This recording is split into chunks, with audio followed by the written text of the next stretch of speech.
Student good morning. कैसे होंगे आप लोग? अच्छे और मस्त होंगे। देखिए क्वेश्चन नंबर 11 आज लेकर आए हैं। 11 और 12 आज इस चैप्टर को समाप्त करेंगे। इसके बाद एक्सरसाइज 8.2 के बाद हम कोई बिना प्रूफ डेट वाले क्वेश्चन लिखाएंगे जिसमें प्रूफ डेट नहीं होंगे। दो स्किप करेंगे, एक दो चैप्टर स्किप करेंगे, उसके बाद लेकर आएंगे, फिर उधर से समाप्त करने के बाद फिर इधर प्रूफ दैट में लेकर आ जाएंगे। बहुत सारे बच्चे कहते हैं कि हार्ड बहुत लगता है प्रूफ दैट, तो प्रूफ दैट एक दो चैप्टर लगातार हो गया है, इसलिए इसको क्या करेंगे, प्रूफ दैट को अभी रोकेंगे 8.2 समाप्त करने के बाद, और उसके बाद सॉल्व करने वाले लेकर आएंगे। आप लोग अभी थोड़ा सा मन बहल जाएगा, इंटरेस्टिंग सवाल आएंगे। सॉल्व करने वाले इंटरेस्टिंग होते हैं सिर्फ और सिर्फ आप लोग को प्रूफ दैट। अगर इसी चैप्टर में अगर चतुर्भुज में ही अगर सॉल्व करने वाले क्वेश्चन रहते तो आप लोग को इंटरेस्ट आता। बहुत ईजी है ये चतुर्भुज, त्रिभुज, वृत्त, ये सारे इजी हैं, लेकिन प्रूफ दैट दे रहा है, इसकी वजह से आप लोगों को थोड़ा सा गेजिंग हो रहा है। हम समझ रहे हैं। चलिए आइए क्वेश्चन नंबर 11 से हम समझ रहे हैं आप लोगों को भावनाओं को। प्रूफ दैट से आप लोग को परेशानी है, लेकिन प्रूफ दैट बहुत इजी है। अगर आप लोग समझ जाइएगा तो ये बहुत ज़्यादा इजी है। तो आइए सॉल्व करते हैं। क्वेश्चन को पहले समझाना जरूरी है, समझाए नहीं है। कह रहा है कि त्रिभुज ABC, त्रिभुज ABC को देखिए, और त्रिभुज DEF, त्रिभुज DEF को देखिए। ये कह रहा है कि DF में AB बराबर DE है, AB बराबर DE है। जो AB है ना, ये और ये क्या है, बराबर है। AB बराबर, AB पैरेलल DE है। अच्छा, AB बराबर DE भी है। AB और D क्या बराबर भी है, और AB और D पैरेलल भी है। AB और D जो है पैरेलल भी है। BC बराबर EF है। BC देखो, ये BC है ना, ये EF के बराबर है। BC बराबर EF है और BC पैरेलल EF है। अब कह रहे हैं कि BC जो है EF का पैरेलल भी है। BC जो है EF का पैरेलल है, तो शीर्ष ABC को कम से शीर्ष DEF से जोड़ा जाता है। कह रहे कि शीर्ष ABC जो है इसको DEF से क्या करता है, DEF के साथ यहाँ से देखो जोड़ दिया गया है। तो अब प्रूफ क्या कर रहा है, चतुर्भुज ABED एक समांतर चतुर्भुज है। ABE और D, ABED एक समांतर चतुर्भुज, ये पहला क्वेश्चन है। फिर चतुर्भुज BEFC, BEFC ये भी चतुर्भुज को करा कि समांतर है। BEFC समांतर चतुर्भुज है। तीसरा करा है कि AD बराबर CF होगा। AD बराबर CF होगा। CF इसके बराबर करा कि इसको, तो इसको सर्वांगसम दिखाना होगा, तभी आप बोल सकते हैं। चौथा AD बराबर CF होगा। अब AD बराबर करा कि CF होगा। फिर चौथा चतुर्भुज ACFD एक समांतर चतुर्भुज है। ACFD,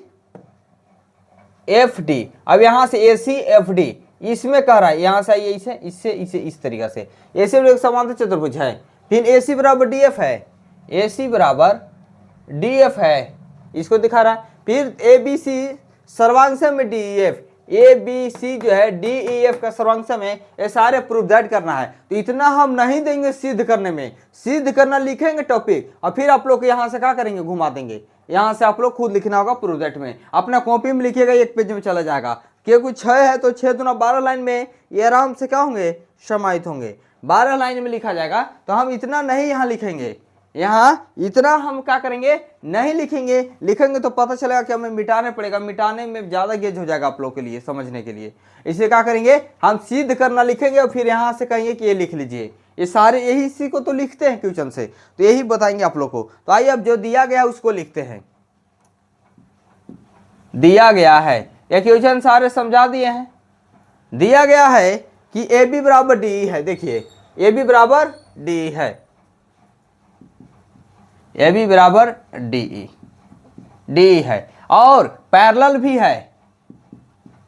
AB पैरेलल DE है, AB पैरेलल DE है, ये भी यहां दिख रहा है। ठीक है। फिर क्या है, BC बराबर EF है। तो देखिए यहां लिखेंगे BC बराबर EF है, EF है, और इसका पैरेलल भी है, पैरेलल भी है। यहां तक दिया गया था। अब यहां सिद्ध करने में जब आप यहां खाली टॉपिक लिख देंगे, सिद्ध करना है, क्योंकि दिया गया के बाद हम क्या करते थे, सीधे करते थे। तो सिद्ध करने में यहां लिखकर यहां इधर से आप लोग क्या कीजिएगा, यहां 1 2 3 4 को सबको लिख लीजिएगा। सिद्ध करने में इस सारे 1 से लेकर 6 तक लिख लीजिएगा। सारे को तो सीधे करके दिखाना है ना, तो यहां से आप क्या कीजिएगा, लिख लीजिएगा। ठीक है। चलिए, क्योंकि यहां तक दिखाएंगे तो पता चलेगा कि पूरा बोर्ड भर जाएगा। देखिए अब हम लिख रहे हैं तो बहुत सोच समझ कर भी लिख रहे हैं कि यहाँ तक हमको क्या करना है, प्रूफ करना है। चलिए अब ये बल्ले बना देखिए, इतना देर में इतना देर में उतना देर में लिख के लेना है। चलिए तो सिद्ध करना है, यहाँ तक हम आ गए। अब चलना है सिद्ध करना में जब है तो अब हम चलेंगे त्रिभुज ए बी ई डी में। क्या सिद्ध करना है, ए बी ई डी ना, तो अब हम चलेंगे चतुर्भुज ए बी ई डी में। अब हमको पहला क्वेश्चन ही मिला है ए बी ई डी, तो ए बी ई डी में तो लिखेंगे कि चतुर्भुज ए बी ई डी में, चतुर्भुज ए बी ई डी में बाबू अब चलेंगे हम। तो चतुर्भुज ए बी ई डी में जब आए हैं आप ए बी ई डी में, तो यहाँ दिख रहा होगा कि ए डी बराबर ई डी दिया गया था, ए बी बराबर ई डी दिया गया था, देख लो ए बी बराबर डी ई डी भी बोल सकते, ए बी बराबर डी यहाँ से दिया गया है। क्या किया गया है, ए बी बराबर डी, ये दिया गया है, दिया है, ठीक है। ए बी बराबर डी क्या है, दिया है, ठीक है। और आप बोल सकते हैं कि ए बी पैरेलल भी डी था, ए बी पैरेलल डी है, तो ए बी बराबर डी भी था और ए बी पैरेलल डी भी था, A B parallel D E, A B क्या था, दिया गया है, दिया है, क्या है, दिया है। जब आप पैरेलल बोल ही दिए हो बाबू और समांतर चतुर्भुज है ही, तो ए बी पैरेलल डी है ही है, इसका मतलब कि ए बी ई डी क्या होगा, समांतर चतुर्भुज होगा। जब पैरेलल है ही दिया गया है कि पैरेलल है, तो आप यहाँ से आप बोल सकते हो, क्या बोल सकते हो कि ए बी ई डी एक समांतर चतुर्भुज है। क्या बोलेंगे, ए बी ई डी एक, इसलिए ए बी ई डी एक, ए बी ई डी एक समांतर चतुर्भुज है, समांतर चतुर्भुज है, समांतर चतुर्भुज है। ए बी ई डी क्या होगा, समांतर चतुर्भुज होगा, क्या होगा, समांतर चतुर्भुज हो जाएगा। आइए अब सेकंड में आते हैं। सेकंड में क्या कह रहा था, second B E F C में चलना था, बी ई एफ सी। तो आइए हम बी ई एफ सी में चलते हैं, B E F C second के लिए, बी ई एफ सी में क्या चलेंगे, चतुर्भुज बी ई एफ सी में चलो। बी ई एफ सी में अगर आप बाबू आते हैं, B E F C, B E F C, तो इसमें क्या दिया था, तो देखिए B C, B E F C में आया है तो ना, तो यहां से देख लो बी सी बराबर ई एफ है, बी सी बराबर ई एफ है, बी सी बराबर ई एफ है। तो यहां से आप बोल सकते हो कि बी सी बराबर क्या आएगा, ई एफ आएगा, बी सी बराबर क्या आएगा, ई एफ आएगा। ये दिया गया है बी सी बराबर ई एफ, ये दिया है। और ये जब दिया ही है और यहाँ पैरेलल भी बोल दिया है कि B C parallel E F है, तो यहाँ भी कर देंगे एकदम फर्स्ट क्वेश्चन की तरह ही, इसमें भी बोल देंगे कि B C parallel E F है, ये भी क्या है, दिया है। जब दोनों को हम पैरेलल दिखाई दिए है, ये समांतर चतुर्भुज है ही। जब बी सी ई एफ में चल रहे हैं, जब हम सेकेंड क्वेश्चन के लिए जब चल ही रहे बी ई एफ सी में बाबू चल रहे हैं, तो इसके पैरेलल इसके हम बता ही दिए हैं, इसका मतलब समांतर चतुर्भुज है। तो आप बोल सकते हैं एकदम फर्स्ट की तरह की, इसलिए बी ई एफ सी एक समांतर चतुर्भुज है। क्या है, समांतर चतुर्भुज है। जब पैरेलल दे ही दिया है, ये पैरेलल इसका है ना जी, इसका मतलब है कि समांतर चतुर्भुज है। और समांतर चतुर्भुज बोलता है कि आमने सामने की भुजा बराबर होगा। तो जब ये बराबर इससे है, तो ये बराबर क्या होगा, इससे हो जाएगा, फर्स्ट की तरह ही पैरेलल हो जाएगा। तो समांतर चतुर्भुज ही आपको दिखाना था। तो जब एक साइड बराबर है, तो दूसरा भी भुजा का होंगे, बराबर होंगे, समांतर होंगे। तो बोल सकते हैं इसी की तरह कि बी ई एफ सी एक समांतर चतुर्भुज है। बी एफ सी क्या है, समांतर चतुर्भुज है। क्वेश्चन इसका भी क्या हुआ, दो क्वेश्चन समाप्त हो गया, दो क्वेश्चन समाप्त हो गए। आइए अब क्वेश्चन नंबर 3 में आते हैं। यहाँ के बाद सिद्ध करने के बाद सारे 6 के 6 लिख देना है सिद्ध करने में, उसके बाद इसको क्या कीजिएगा, सोल्व कीजिएगा। आइए क्वेश्चन 3 कह रहा था कि ए डी बराबर सी एफ है, क्वेश्चन 3 कह रहा था। तो आप इसको सिद्ध कहाँ किए, यहाँ इसको फर्स्ट बोल सकते हैं और इसको सेकेंड, इसको क्या बोलेंगे, सेकेंड बोल सकते हैं, ठीक है। बी सी बराबर ई एफ को। चलिए जब इसको बोल ही दिए हैं तो लिखेंगे तीसरा क्वेश्चन में, इसको सेकेंड बोलेंगे ना, प्रूव कर रहे हैं इसको। तो आइए क्वेश्चन 3 कह रहा है कि एडी बराबर सी एफ है। देखिए आप कह रहा है कि एडी बराबर सी एफ होगा, एडी बराबर सी एफ। देखिए जब यहाँ हम क्या किए हैं, प्रूव करके दिखा ही दिए हैं कि ए बी ई डी एक समांतर चतुर्भुज है। तो ए बी बराबर डी था, ए बी बराबर यहाँ हम डी दिखाए थे, ए बी बराबर डी था, और ए बी ई डी को ही तो प्रूव किए थे ना। तो जब ए बी ई डी जब इसको प्रूव किए हैं तो ए बराबर था। जब ए बी ई डी में जब चले थे, पहला क्वेश्चन बोल रहा था कि ए बी ई डी क्या है, ए बी ई डी समांतर चतुर्भुज है। तो जब इसके समांतर ए बी ई डी में हम चले थे ना, तो ए बी बराबर हम डी को दिखाए थे, तो इसके बराबर इसको दिखाए थे। तो यहाँ से आप बोल सकते हैं क्वेश्चन समीकरण फर्स्ट से कि ए बी ई डी में समांतर चले थे, तो जितना ए डी होगा, जितना ए डी होगा उतना ही क्या होगा। क्वेश्चन थर्ड, ए डी बराबर सी एफ दिखाना था, ए डी बराबर सी एफ, ए डी बराबर सी एफ। फिर दूसरा में हम चले थे बी ई एफ सी में, बी ई एफ सी में चले थे, तो इसके बराबर हम प्रूफ कर दिए थे इसको। तो जब इसके बराबर जब ये है, इसके बराबर जब ये है, तो इसके बराबर ये होगा। तो यहां से चलना होगा तो लिखेंगे कि समीकरण फर्स्ट तथा सेकेंड से तुलना कीजिए, समीकरण फर्स्ट तथा सेकेंड से, समीकरण फर्स्ट सेकेंड से देखिए तुलना करके दिखा दे रहे हैं कि जब ये मान लीजिए कि ये 2 है तो ये भी 2 होगा, ये 2 है तो ये भी 2 होगा। जब ये देखिए ए बी ई डी में जब हम दिखाए थे, ए बी ई डी में, ए बी ई डी में अब चलिए देखिए ए बी ई डी में, ए बी ई डी में जब प्रूफ किए थे तो इसके बराबर इसको दिखाए थे और इसके बराबर इसको दिखाए थे।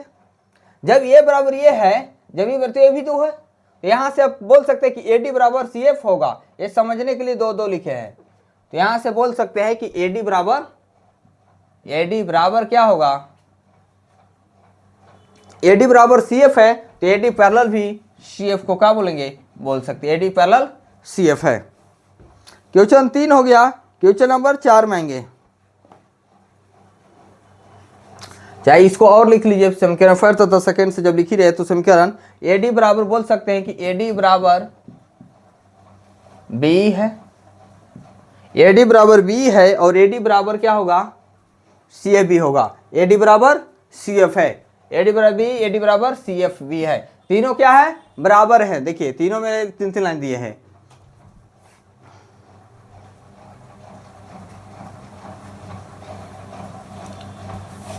चलिए समीकरण फर्स्ट तथा सेकेंड से चले थे, तो बोल सकते हैं कि A D parallel C F होगा। यही आपको क्या करना था, प्रूफ करना था। क्वेश्चन आइए 4 में। 4 क्या कह रहा है कि चतुर्भुज ए सी एफ डी, अब चलना है ए सी एफ डी में। आइए तो जब ए सी डी में चल रहा है तो यहाँ से लिखेंगे कि चतुर्भुज ए सी एफ डी में, क्या लिखेंगे, चतुर्भुज ए सी एफ डी में, चतुर्भुज ए सी एफ डी में, ए सी एफ डी में चलेंगे। चतुर्भुज जब आप ए सी एफ डी में जब चले हैं, ए सी एफ डी में चले हैं, ए सी एफ डी में, ए सी एफ डी में जब चलेंगे तो यहाँ से आप दिखा दिए हैं, क्या दिखाएं, ए डी बराबर सी एफ, क्या दिखा दिए हैं, ए सी बराबर डी एफ आप दिखा चुके हैं। तो लिखेंगे कि ए डी, जो ये ए डी बराबर सी एफ है, ए डी बराबर सी एफ आप बोल सकते हैं कि A D parallel C F बोल सकते हैं, A D parallel C F भी हो सकता है, बराबर भी हो सकता है। A D parallel C F आप यहाँ दिखा दिए हैं, सिद्ध कर चुके हैं ऊपर। तो लिख देंगे कि यहाँ ऊपर सिद्ध किया गया है, ऊपर सिद्ध किया गया है, ऊपर सिद्ध क्या किए हैं, ए सी बराबर डी एफ कर चुके हैं, ए सी बराबर डी एफ किए हैं, तभी तो यहाँ लाइन दिए थे। ए सी बराबर डी एफ का किए हैं, प्रूव कर लिए थे।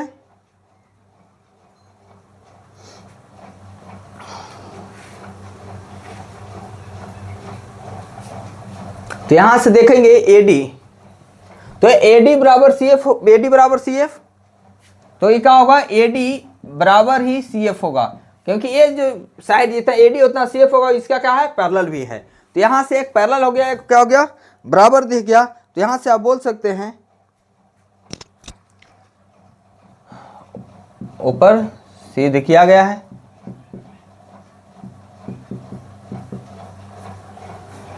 ए डी बराबर सी एफ ना।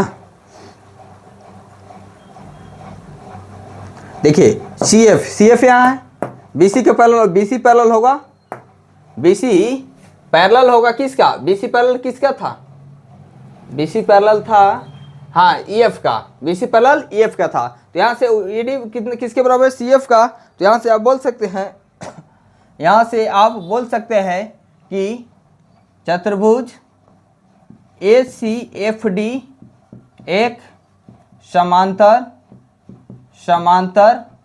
चतुर्भुज है, एफ सी डी एक समांतर चतुर्भुज है। क्वेश्चन नंबर 5 में क्या बोला गया है कि ए सी बराबर डी एफ है, ए सी बराबर डी एफ है। तो आइए 5वां क्वेश्चन कर रहा है कि ए सी बराबर डी एफ है। तो देखिए ए सी बराबर डी एफ, ये ना चाहिए, ए सी बराबर डी एफ। देखिए ये ए सी बराबर डी एफ है, ये आपको चेक करना है, ए सी बराबर डी एफ। तो आइए देखिए कह रहे हैं कि ए सी बराबर डी एफ होगा, समूह कौन से हो जाएगा, कैसे होगा, ए सी बराबर ये जो डी एफ है ये कैसे बराबर होगा, तो ए सी बराबर डी एफ, ए सी बराबर डी एफ। ये समूह कौन से पैरेललोग्राम है, क्या है, ये जब समांतर चतुर्भुज है, समांतर चतुर्भुज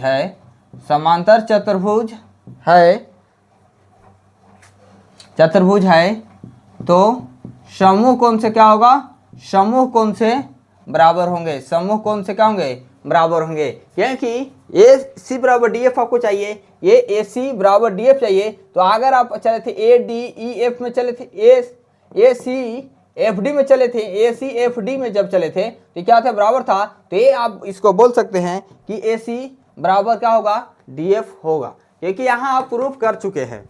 आइए क्वेश्चन नंबर 6 में करा कि त्रिभुज ए बी सी सर्वांगसम होगा डी ई एफ का, ए बी सी जो है डी ई एफ का सर्वांगसम है। तो आइए लिखेंगे कि ए बी त्रिभुज ए बी सी तथा त्रिभुज डी ई एफ में, चलिए डी ई एफ में जब सर्वांगसम दिखाना है तो त्रिभुज आपको ए बी सी और त्रिभुज डी ई एफ में चलना होगा। तो यहाँ से आप देख सकते हैं कि ए बी बराबर, जब ए बी सी में चल रहे हैं और डी ई एफ में चल रहे हैं तो ए बी बराबर आपको डी ई दिया गया है, ए बी बराबर डी ई दिया गया है, और A B parallel D E भी है, A B parallel D E भी है, ये दिया है क्या है, A B parallel D E दिया गया है। और यहाँ से आप बोल सकते हैं कि जितना बी सी होगा, ये बी सी बराबर आप किसको बोल सकते हैं, B C parallel E F होगा। देखिए यहाँ दो लाइन दिखा दिए थे, तो B C parallel E F होगा, ये ऊपर सिद्ध किए थे, क्या कि दिया गया नहीं था, ऊपर सिद्ध किए, B C parallel E F तो दिया गया है, ये भी लिख सकते हैं, दिया है, बी सी पैरेलल बराबर है, ये है बी सी बराबर ई एफ है, दिया है। तो दो गो तो ए बी बराबर डी, देखिए ये दिया है ए बी बराबर डी, और बी सी बराबर भी ई एफ दिया गया है, यहाँ दो तो दिया गया था। तो ए सी, ये इसको हम क्या किए, ए सी बराबर एफ डी को क्या किए, ए सी पैरेलल एफ डी को सिद्ध कर लिए थे। तो लिख सकते हैं कि ए सी एफ डी को क्या किए हैं, ऊपर सिद्ध किया है। तो यहाँ से देख सकते हैं कि जब सारे को सिद्ध किए हैं तो सारे साइड, जब ए बी बराबर है ये है डी, बी सी बराबर है ये है ई एफ, तो ये क्या है, ए सी बराबर डी एफ के कर दिए हैं। तो लिख सकते हैं कि त्रिभुज ए बी सी सर्वांगसम है त्रिभुज डी ई एफ। कैसे सर्वांगसम हुआ, तो बोलेंगे साइड से, क्योंकि साइड इसका क्या है, सारे बराबर है, तो इसको बोल सकते हैं कि सर्वांगसम हुआ है तो साइड से सर्वांगसम हुआ है। साइड एंगल साइड से भी होता है, एंगल साइड एंगल से भी होता है, एंगल से भी होता है।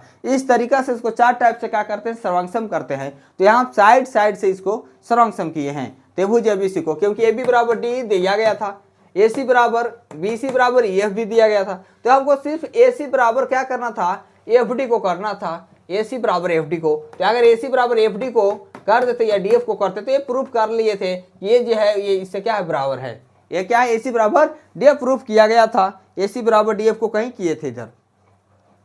तो इस तरीका से क्या हो गया, ये क्वेश्चन सोल्व हो गए।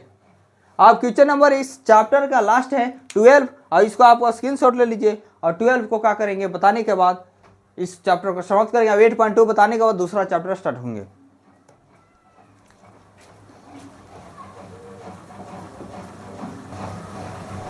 देखिए दोस्तों 12 क्वेश्चन लास्ट है जो 12 का रहा है कि ABCD एक समलंब है। ABCD जो है ABCD क्या है, एक समलंब है जिसमें AB बराबर DC, AB पैरेलल DC है। AB पैरेलल किसका है, DC का है। और AD बराबर BC है। जो AD है वो BC का बराबर है। AD जितना है ना उतना बराबर, ये अगर 2 है तो AB 2 है, AD बराबर BC है। तो दर्शाना एंगल A बराबर एंगल B। एंगल A इसको आपको दिखाना है, एंगल A बराबर एंगल B दिखाना है, एंगल C बराबर एंगल D इसके बराबर इसको क्या करना दिखाना है। और त्रिभुज ABC सर्वांगसम है BED का। त्रिभुज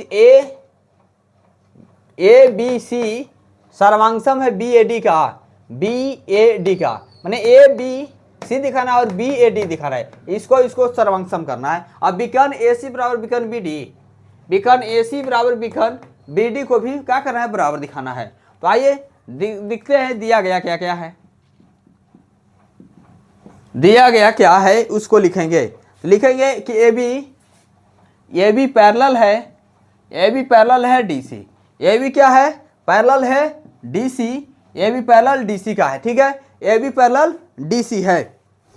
तो AD बराबर क्या दिया गया है, AD बराबर BC दिया गया है। AD बराबर बोल सकते हैं कि BC ये दिया गया है, ये दिया है,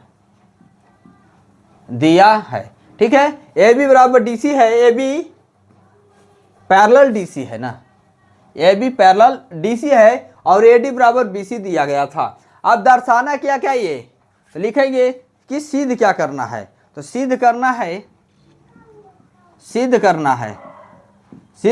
है यहाँ से चार्ट हो A, तो यहाँ से लिख लेंगे सिद्ध करना है एंगल A बराबर एंगल B, एंगल C बराबर एंगल D, त्रिभुज ABC सर्वांगसम त्रिभुज BAD विकर्ण AC बराबर विकर्ण BD। ये सिद्ध करना है, ये पहला बेगार क्वेश्चन की तरह ही यहाँ लिख लेंगे सिद्ध करने में, ठीक है। यहाँ तक कोई दिक्कत नहीं होना चाहिए। अब आएंगे हम लोग रचना, इसको रचना भी किए हैं। देखिए रचना की है कि AB को E तक बढ़ाया जाता है, तो AB को E तक बढ़ाया जाता है, AD पैरेलल हो जाता है EC, AD पैरेलल हो जाता है EC। ये हम रचना किए हैं। लिखेंगे कि रचना, इसको लिखना जरूरी है। रचना लिखेंगे, क्या करेंगे, रचना को लिखेंगे कि AB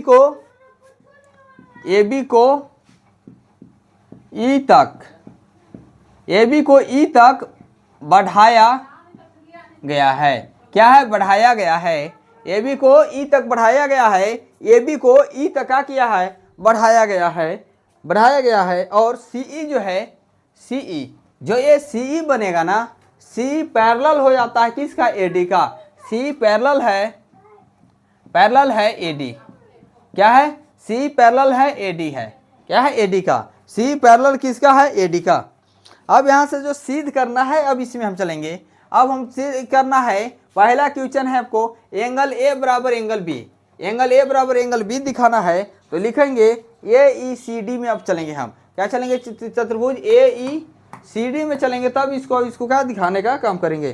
तो लिखेंगे चतुर्भुज AECD में चलेंगे, AECD में इस चतुर्भुज में हम चलेंगे AECD में। तो आप देखेंगे कि AECD में आएंगे तो आपको क्या यहाँ मिलता है, क्या मिलता है AECD में।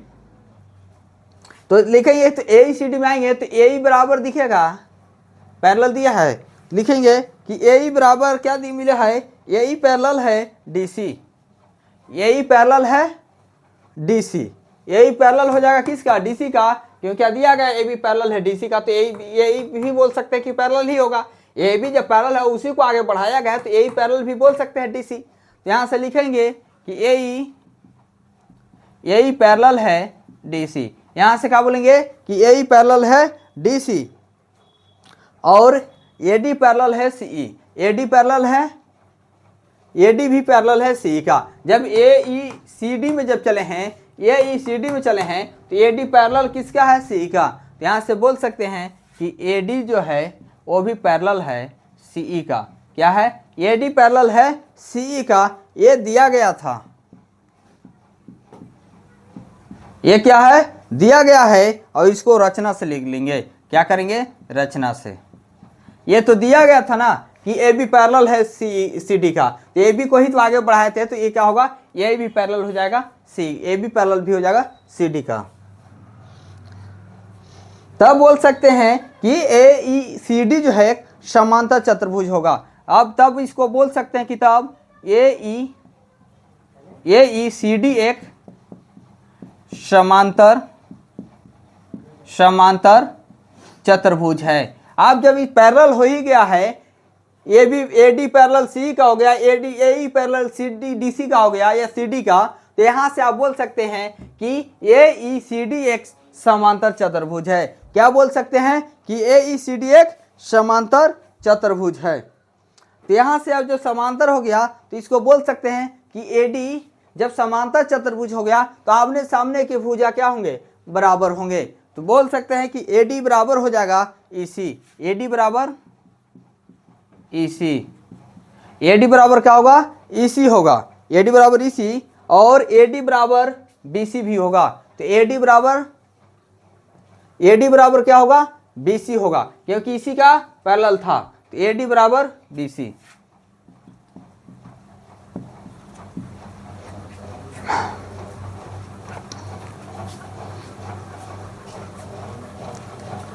तब बोल सकते हैं कि EC बराबर BC। EC ये EC बराबर क्या हो जाएगा? BC। तो यहां से बोलेंगे कि EC, क्योंकि AD देखिए यहां से आप बोल सकते हैं कि AD जो है AD, ये AD बराबर BC, जब ये दोनों ये जब आपस में बराबर है तो जब LHS बराबर है तो RHS भी बराबर होगा। तो यहाँ से तब आप बोल सकते हैं कि तब EC बराबर क्या होगा?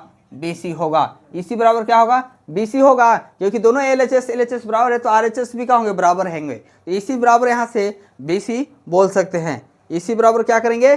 BC को बोल सकते हैं। जब ये EC बराबर BC हो गया तब आप यहाँ से बोलेंगे कि EC बराबर भी BC हो गया। EC बराबर BC है, तो यहाँ से आप बोल सकते हैं, तब क्या बोल सकते हैं कि CBE जो है CBE एक समद्विबाहु हो जाएगा, क्योंकि ये बराबर ये हो गया। तो इसको बोल सकते हैं कि CBE एक समद्विबाहु त्रिभुज है। तब बोल सकते हैं कि तब त्रिभुज CBE एक समद्विबाहु त्रिभुज है। तब आप बोल सकते हैं कि CBE जो है CBE एक समद्विबाहु त्रिभुज होगा, क्योंकि जब दो भुजा क्या होंगे? आपस में बराबर हो गए हैं। जब दो भुजा आपस में बराबर हो गए हैं तो दो कोण भी क्या होंगे? बराबर होंगे। समद्विबाहु में जब दो भुजा बराबर होते हैं तो दो कोण भी क्या होते हैं? बराबर होते हैं। तो बोल सकते हैं कि एंगल C, यहाँ से बोल सकते हैं कि एंगल CEB बराबर CEB, जैसे CE बराबर हुआ, जब ये बराबर है तो ये भी बराबर होगा आपस में। तो यहाँ से बोल सकते हैं कि EBC एंगल EBC भी क्या होंगे? बराबर होंगे।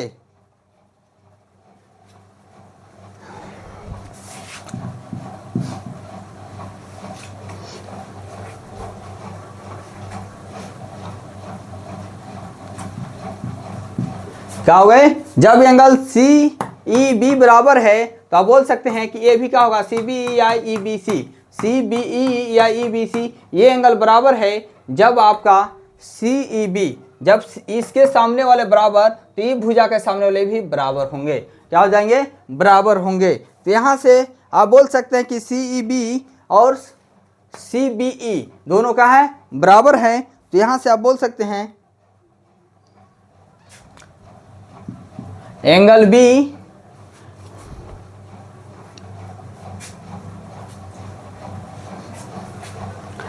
B plus angle CBE, angle CBE बराबर 180। देखिए एंगल B, अब एंगल B को देखिए और एंगल CBE को देखिए। जब ये दोनों को मिला देंगे ये क्या 180 डिग्री नहीं होगा? एंगल B और एंगल CBE 180 डिग्री होगा। कहाँ से होगा? तो इसको लिख दीजिए। क्या लिखेंगे? कि रैखिक युग्म से क्या हुआ? रैखिक युग्म से क्या हो गया, बराबर हो गया। तो यहाँ से आप बोल सकते हैं कि एंगल बी बराबर एंगल 80 डिग्री माइनस इसको क्या कहते हैं, इधर लेके आ जाइए, तो ये हो जाएगा CBE। इसको समीकरण फर्स्ट कर दीजिए, समीकरण फर्स्ट कर दीजिए। एंगल बी को और एंगल CBE को, ये दोनों को जोड़ देंगे तो 180 डिग्री हो जाएगा। क्या होगा, 180 डिग्री। अब एंगल ए को लीजिए, यहां से एंगल ए, फिर है एंगल ए,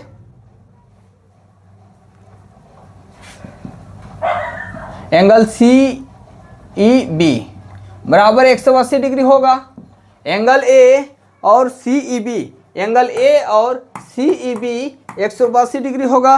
कैसे होगा, तो स अंतः कोण से, कैसे होगा, स अंतः कोण से, अंतः कोण से, स अंतः कोण से क्या हो गया, जो एंगल ए और एंगल ए और एंगल ई जो होगा CEB, इसी को ना बोल रहे हैं, तो ए और ए क्या होता है, 180 डिग्री होता है, तो इसको भी बोल सकते हैं 180 डिग्री। तो यहाँ से आप बोल सकते हैं कि एंगल ए बराबर हो जाएगा 180 और CEB को इधर लेके आ जाएंगे, क्या आएंगे, CEB, ठीक है, CEB। तो देखिए CEB बराबर था ना, देखिए यहाँ आप दिखाए थे कि CEB और CBE दोनों बराबर है, तो यहाँ से आप दिखा सकते हैं कि 180 माइनस CEB बराबर क्या होता है, CBE। यहाँ दिखाए थे आप एंगल CBE, यहाँ क्या किए थे, दिखाए थे, यहाँ आप दिखाए दोनों की समद्विबाहु है, तो ये क्या हो गया, सेकेंड। तो आप यहाँ से बोल सकते हैं कि जब 180 माइनस CBE और 180 माइनस CBE, यहाँ से LHS जब बराबर है तो RHS भी क्या होंगे, बराबर होंगे। तो लिखेंगे कि समीकरण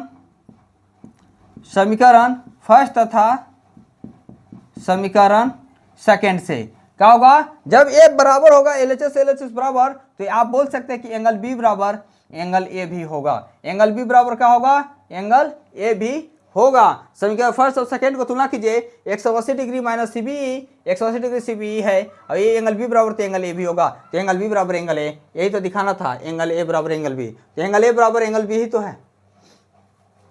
यहाँ से लिखे हैं कि CBE जो ये जो था बराबर था, एंगल CEB और CBE क्या था, समद्विबाहु त्रिभुज था, इसलिए दोनों जब साइड बराबर हो सकते हैं तो दोनों कोण भी आपस में बराबर होंगे।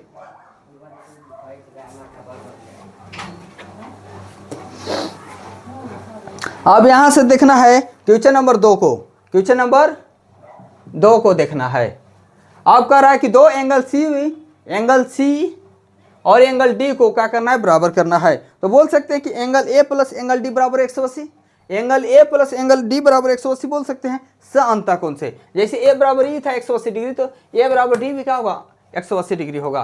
तो बोल सकते हैं कि angle A plus angle D बराबर 180, कैसे, स अंतः कोण से, स अंतः कोण से, स अंतः कोण का मान ही होता है 180 डिग्री।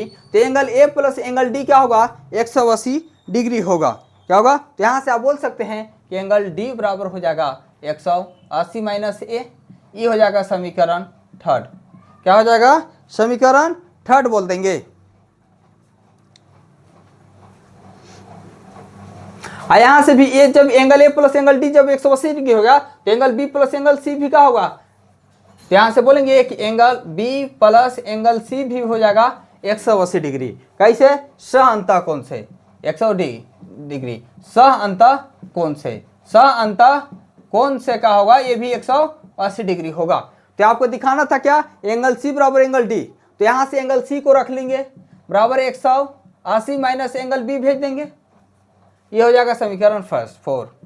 तो आप देखिए समीकरण थर्ड में दिखाया है एंगल A बराबर एंगल B, एंगल A बराबर एंगल B, तो यहाँ से आप एंगल C को रख सकते हैं 180 और माइनस एंगल B के जगह पर क्या कर लेंगे, एंगल A, क्या करेंगे, एंगल A, एंगल A कहाँ से, तो प्रूव किए हैं, सिद्ध किए हैं, तो सिद्ध से, क्योंकि एंगल B बराबर एंगल A आप दिखा दिए हैं। तो देखिए यहाँ भी एंगल 180 डिग्री माइनस ए है और यहाँ भी 180 डिग्री माइनस है, तो LHS बराबर RHS कर देंगे। तो यहाँ से लिख सकते हैं कि समीकरण थर्ड तथा फोर्थ से क्या करेंगे, समीकरण थर्ड तथा फोर्थ से आप इसको क्या किए हैं, दिखाए हैं। तो लिखेंगे समीकरण थर्ड तथा फोर्थ से तो यहाँ से देखिए एंगल 180 डिग्री माइनस है, 180 डिग्री माइनस है, किसी में से भी कुछ भी घटाएंगे, जब बराबर घटाएंगे तो बराबर आएगा। तो यहाँ से बोल सकते हैं एंगल डी बराबर एंगल सी।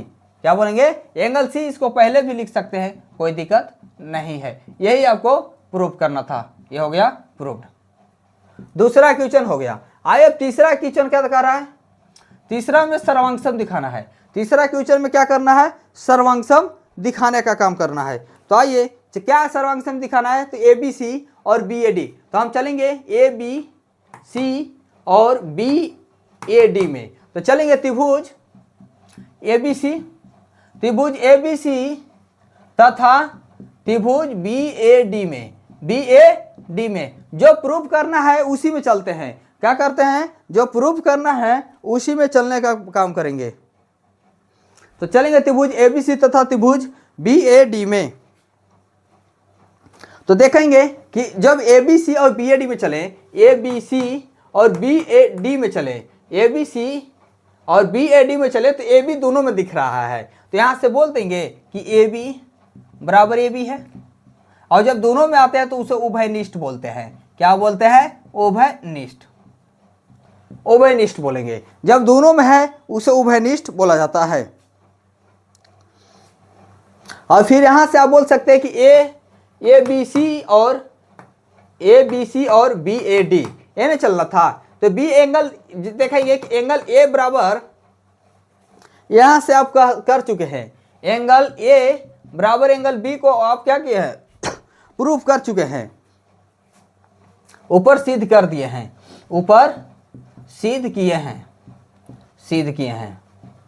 और ये भी किए हैं, एंगल ए बराबर एंगल बी भी किए हैं ए बी सी में और बी ए डी में। एंगल ए बराबर एंगल बी भी किए हैं और एंगल बी सी बराबर ए डी दिया गया भी है। हाँ, ए डी बराबर बी सी, ए डी बराबर जो है, ए डी बराबर क्या है? बी सी दिया गया है। तो लिखेंगे कि ए डी बराबर बी सी क्या है? दिया है, दिया है। ए डी बराबर क्या है? बी सी दिया भी है। तो यहां से आप बोल सकते हैं ए डी जब तीनों सर्वांगसम हो ही गया है, एंगल भी हो गया, साइड भी हो गया, साइड भी हो गया, दो साइड एक एंगल से, तब आप बोल सकते हैं ना,